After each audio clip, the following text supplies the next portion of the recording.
ഇങ്ങനെ ഒറ്റയ്ക്ക്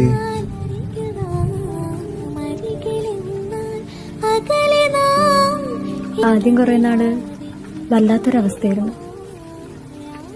അതിൽ നിന്ന് റിക്കവർ ചെയ്യാൻ കുറച്ചധികം നാള് വേണ്ടി വന്നു. പിന്നെ മെല്ലെ മെല്ലെ ലൈഫൊക്കെ എൻജോയ് ചെയ്യാൻ തുടങ്ങി. എന്നാലും ഇടയ്ക്കൊക്കെ എനിക്ക് തോന്നാറുണ്ട് കൂട്ടിനൊരാളുണ്ടായിരുന്നെങ്കിലും.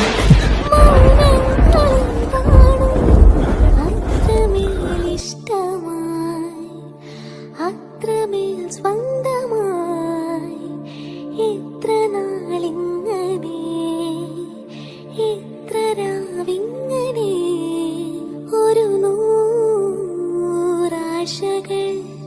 മിഴികളിൽ മൊഴികളിൽ